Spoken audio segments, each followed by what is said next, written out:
Silvio Berlusconi was one of Europe's most colourful politicians, 4 times a prime minister, but never far from scandal in politics, business, or in his private life.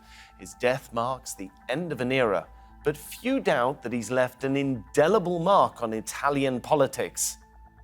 What sort of a mark was it, though?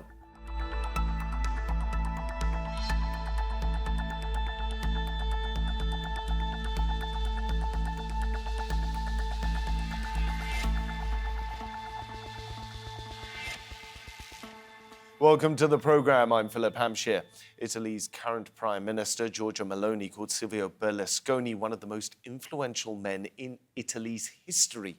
We examine his impact on both European and world politics and ask, who was Silvio Berlusconi really?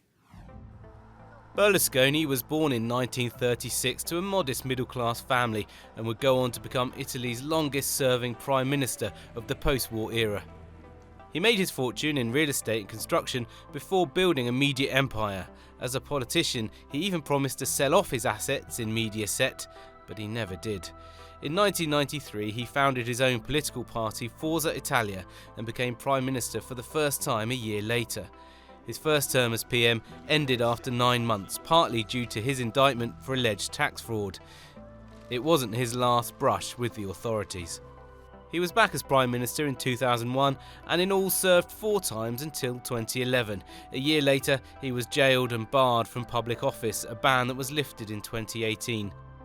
Berlusconi's career was marked by scandals, including underage relations with a 17-year-old girl and lurid allegations of so-called bunga parties. He faced prosecution over 30 times for charges from tax fraud and false accounting to embezzlement. In 2011, 4 days after losing his parliamentary majority, Berlusconi stepped down as PM. Nicknamed the Knight, Berlusconi was often considered the kingmaker of Italian politics. So let's talk about Berlusconi's complex legacy. Joining me today in the studio, I have Brunello Rossa. He is Chief Executive Officer of Rossa and Rubini Associates and a visiting professor at Bocconi University. Meanwhile, we also have Paula Diana, who is a British-Italian entrepreneur, author and political campaigner. And meanwhile, in Rome, we're joined by unheard columnist Thomas Fuzzy. Thomas, let me start with you. You're actually in Rome. Now, I recall when Margaret Thatcher died here in the United Kingdom, obviously an equally big politician in terms of British politics, but also equally divisive as well. Some people were in tears. Some people were celebrating her demise. What's the mood been like in Rome? Well, as you can imagine, since we're dealing with the most polarizing political figure of the post-war period, the reactions have been very mixed, just as they were for Thatcher's death. And so, of course, his followers have been in mourning. And, of course, Mediaset, his TV channels have been running ads in memory of Berlusconi ever since yesterday, as you would expect them to do. And on the other side, you've got his detractors and longtime critics who certainly are not mourning and in some cases are actually celebrating, not necessarily out in the streets also because the weather's awful here in Rome, but certainly in social media, we've seen a lot of jubilant reactions to Berlusconi's death. And so, of course, so you've got, the two hooligan sides, celebrating exactly, reacting exactly as you would expect them to. And then there are a few of us out there that are trying to analyze Berlusconi's legacy through, non-ideological blindfolds, and, to see both sides of him, because he is a very complex character, as you said. And of course, he's done a lot of unsavory things, but I would say that he's also he also tried to pursue his own vision of what was the national interest, and to a certain extent succeeded, and in fact was arguably deposed by the kind of Euro-Atlantic establishment precisely for this reason, because he was seen as someone who was a bit too autonomous and too free. And in fact, I think future historians might actually look back on Berlusconi with greater sympathy than a lot of his peers have done, because I think they will also judge him in light of what those that came after him did. And I think there's a strong case to be made for the fact that those that have come after Berlusconi have been much worse for the country than he was. Paola, complicated legacy from the man. How would you put it? What do you think are the most important highlights from his time in office in Italy, and indeed simply his personality lingering like a spectre over Italian politics? Absolutely. Berlusconi was larger than life. He was a uber successful entrepreneur. He did things that no one ever did in Italy, some bad and some good. I wasn't particularly a fan of his when he was alive, but I find dreadful to celebrate the death of a personality, even if it was polarizing. I think it's very, very bad. So I hope people will stop doing that. I think we should honor, on the opposite, his good legacy. And what he did, he showed Italians that there was a vacuum after the collapse of the Christian democracy, who was the dominant party within the socialists of the First Republic, as we used to call it in Italy. The First Republic collapsed under corruption cases. And Berlusconi understood that there was a vacuum within the center and the center-right.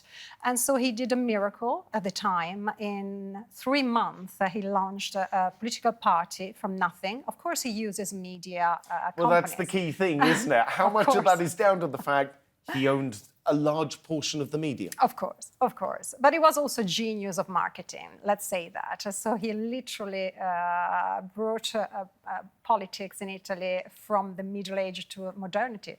And he taught all politicians how to use political marketing, how to use television, how to talk in public. And he was a very good seller. Berlusconi sold a dream to Italians. And many Italians, the ones who loved him, they wanted to emulate him. They wanted to become Silvio. They wanted to become as rich as Silvio, as successful with women as Silvio, something that I strongly disagreed with, and we can talk about that after. So he was good in what he did, and he promised a liberal revolution in Italy that I think is still needed today. Unfortunately, he never delivered this. Well, we'll get back to that. Brunello, if we take apart his legacy, what would you pull out as the key positives and what would you pull out as the key negatives for him? The positive aspect, I think, is that he's the founder of the center-right. Effectively, as Paola said, beforehand, there was a centrist coalition governing Italy for about 45 years. Always the same coalition with minor variations in power. But then at the collapse of the First Republic, then there was the need of dividing the camp into two halves. The left-wing parties were kind of better organized. There was nothing to the right-hand side. Then Berlusconi invented the center-right in 1994, and still today it appears as it was back then, with Forza Italia, Lega, and now Fratelli d'Italia, effectively what came after Alleanza Nazionale, that was the post-fascist party, the way they call it at that time. Instead, the left-wing part of the political spectrum has reorganized itself several times, and now with the arrival of the Five Stars now, that kind of part of the political spectrum is clearly in a bit of a confused state, let's put it that way, unable to contend to the right-wing coalitions, the government of the country for, I would say, the foreseeable future. So do you think actually in some ways he's negative from the perspective that it's very difficult for the Italian centre-right to find a path forward? It was built around his personality and, if you like, Giorgia Meloni's party in many ways relies on her personality as well. And so once that personality's gone, then you're left struggling for a while until you can find the next figure to fill their role. Or is that unfair of me to place them in that sort of position? Well, that's kind of what it left, I would say, to the Italian political system. Political parties identify themselves with the leader they have. That's now true also to the left-hand side. I would say the more negative part is, as Paola said, is it never really delivered on the liberal revolution it promised. If anything, the country under this government always went into trouble with Europe, always went into deep kind of fight with the European authorities over fiscal discipline and stuff like that. That really caused some damage. We all remember how dramatic were the months of 2011 when he had to leave office because Italy was virtually on the verge of bankruptcy if somebody else wasn't able to take the helm of the country and lead it out of the crisis. These memories are still very much in people's minds, also in the city of London, where, you know, those things are kind of very well remembered. Thomas, I know you're going to have things to say about that. Well, yeah, I have to strongly disagree with the narrative that, Berlusconi had to resign in 2011 because, he had single-handedly caused a financial crisis, and that was simply the market's natural reaction to a disastrous handling of the economic situation. In fact, even if it had been this, I think, this would have been worrying in itself, the idea of an elected government being, essentially forced to resign by unaccountable financial markets, financial speculators. This is the official narrative, and that, I think, is disturbing in itself. But in fact, we know that, we know things to be much more disturbing. We know that Berlusconi was effectively deposed not by financial markets, but by the European Union. There was a deliberate decision by the European Central Bank to stop the purchases of Italian bonds in order to cause interest rates to rise, thus precipitating a financial crisis in the country that would force Berlusconi to resign. This has been, admitted over the years by even by Monti himself, who took over after Berlusconi, and in fact by several European leaders. Thomas, we'll come back to that in a second. Brunello. Okay, so the narrative by Thomas is quite heavy. It speaks about a coup. It speaks about a conspiracy against Italy to replace a prime minister with another one, and because that was all engineered in Brussels and probably Frankfurt. That seems a bit too much. Clearly, there was lots that was not done, in particular in terms of reforms. Financial markets, though, do have a nasty tendency of removing political leaders. Look at Liz Truss. Exactly. In the So UK. it does happen to everybody. You are accountable to financial markets, especially when you have such a large public debt, that in fact, Berlusconi himself did not help at all to reduce. If anything, one of the other biggest problems was that there was a euro dividend deriving from Italy joining the euro. And that was in terms of the servicing cost of Italian debt that dramatically dropped from 7-8% of GDP to maybe 2 or 3% of GDP. There was lots to be spent to introduce those reforms that he promised. But where is this money gone? It's definitely not gone in reforms. It's been given as giveaways in tax breaks to his own electorate, and that was allowed to increase prices after the introduction of the euro. That has made large part of the population poorer. Guess what? The part that did not vote for him. So to some extent, he was Trumpian in nature, is what Trump has become 20 years later in the US on a much larger scale. Right, Paola, I'm going to put that to you. Yeah.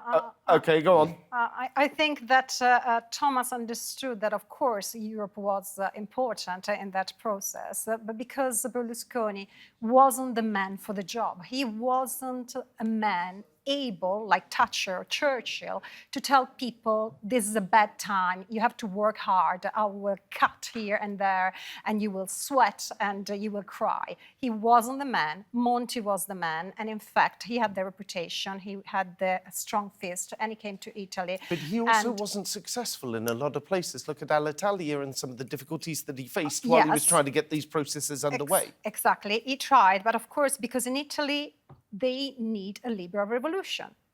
They're still waiting for the liberal revolution because the bureaucracy is out of the roof and the state is too big. And the entrepreneurs, and I'm an entrepreneur, and I started in Italy before coming here in the UK, they're completely asphyxiated by the difficulties. You need to be a hero to be an entrepreneur in Italy and to be successful. And particularly the general culture in Italy doesn't value entrepreneurship. In the United Kingdom, they see you as a successful person if you create jobs, if you do something for the growth of the country. In Italy, it's the opposite. That's why many people on the left, they used to hate Berlusconi. They hated him because he was successful, because he was wealthy. And this is very bad, but this comes from a culture that we call it pauperistic culture, that it could be connected with the Catholicism of the regions. It's very difficult to change. He tried to change. Unfortunately, it didn't succeed, but here I disagree with Thomas, because he could have succeeded. In 94, you think he could have made it? In 94 and 98, he had a huge majority, and he was the only prime minister in 50 years to stay in power for 5 years, consecutive 5 years. And for Italy and its PR electoral law, it was like a miracle. He could have done that. Unfortunately, he had too many interests in his own companies, and he spent a lot of time of the parliament in order to change laws and create bills that could have saved him and his companies.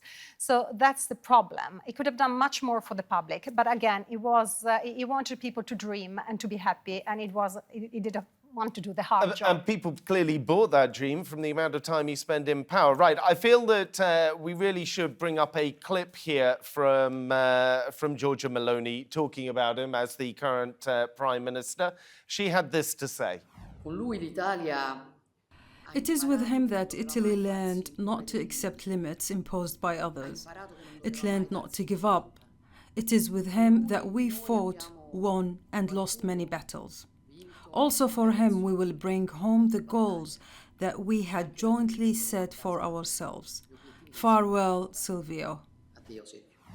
Thomas, some people have said that Silvio Berlusconi was the base plate upon which later politicians have built themselves, whether it's Donald Trump, whether it's any of the sort of semi-demagogue presidents or prime ministers that have cropped up across Europe or indeed North America in the course of the last 20 years. Do you think that's a reasonable thing? Well, I think in a way, he's not your traditional populist, because he constantly presented himself as a moderate. In fact, he's always stressed the fact that he was, speaking to the moderates of Italy. He's always, he's always been, an Atlanticist. He's always been pro-American, pro-European in his narrative, at least in his speeches. And so I think he's quite different from the kind of, second generation populists that came about. I think maybe he's what you could describe as a techno-populist. So someone who, on the one hand, did try to establish a direct relationship between, himself and the people. So kind of an unmediated relationship, which is, one of the characteristics of kind of postmodern 21st century politics. But at the same time, he, just like, a technocrat, also appealed to the fact that he had experience, that he was knowledgeable about the ways of the world. And so he had the competences to get things done. And that's kind of the opposite of, again, the kind of second generation populists. And so if anything, I think he was a mixture of technocracy and populism. He was a techno populist, if you want. If I may, very briefly, I find it interesting that Meloni would say that she would say that Berlusconi taught future leaders not to have any limits imposed by others, because I think if there's one lesson that Meloni has learned very well, is that there are very, very clear limits to what Italy can and can't do. And I think, her, complete subordination and subservience to Brussels on one side and Washington and NATO on the other testifies to that. She doesn't want to end up like Berlusconi ended up in 2011. And so I think, she knows that she has no other option but, towing the party line, towing the Euro-Atlantic party line. And she's doing that.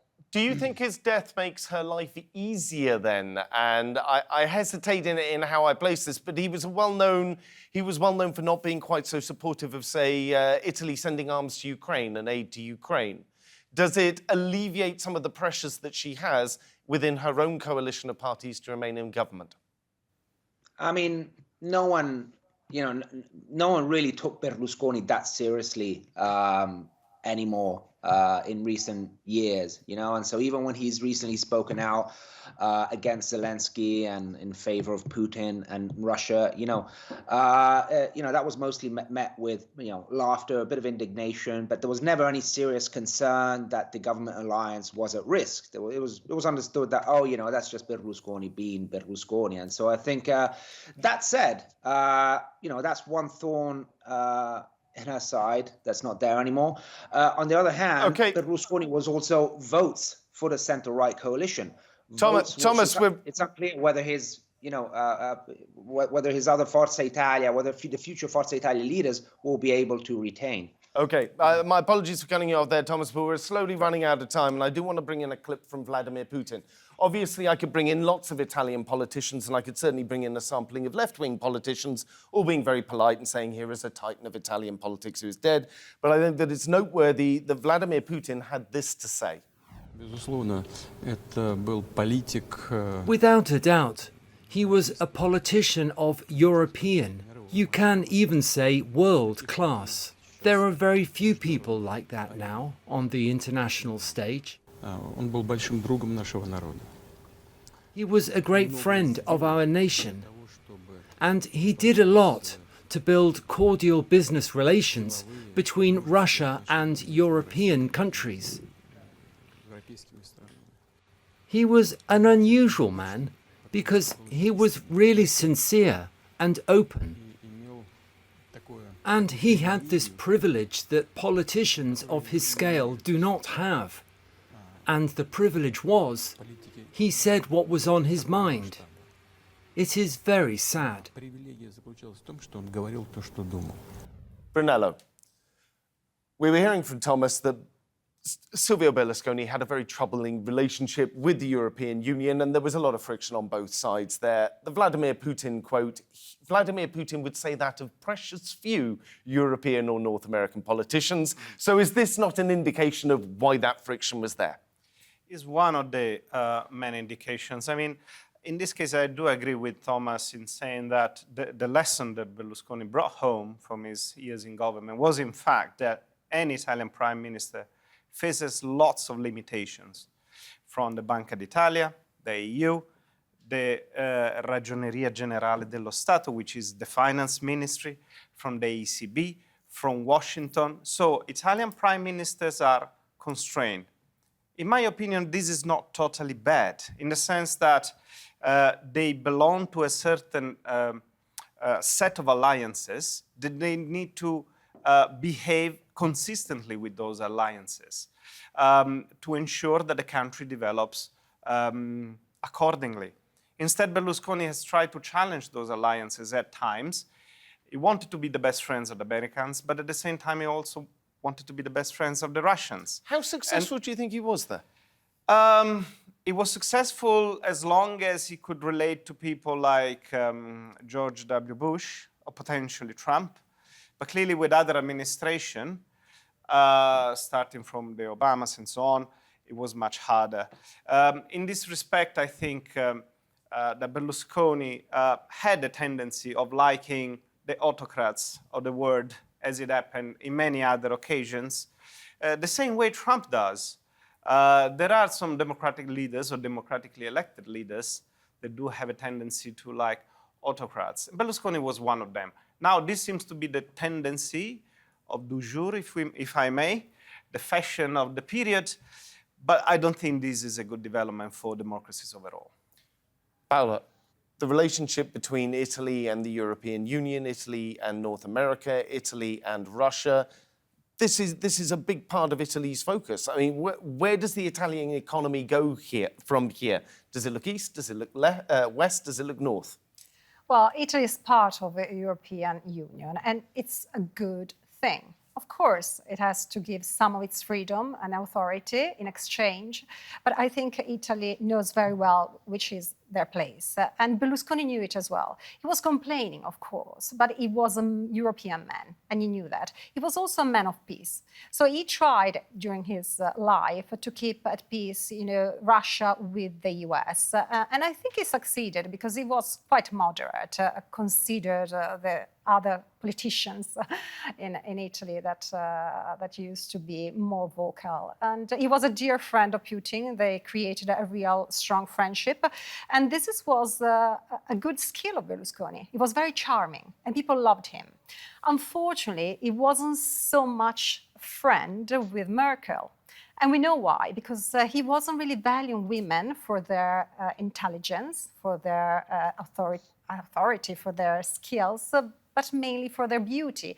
And he was very attracted to young women, and that's something very sexist of him, and I never agreed with that. Do you think he was a politician from the wrong time, say a politician from the 1970s transported through into the 2000s? In that particular case, yes, I'm afraid yes. His idea of women was definitely an old idea, and hopefully now Italy will change. And also his private televisions that had a lot to do with the image of women in Italy, they will change, hopefully. Thank you very much for joining me today. Thomas, thank you for joining us as well, live from Rome.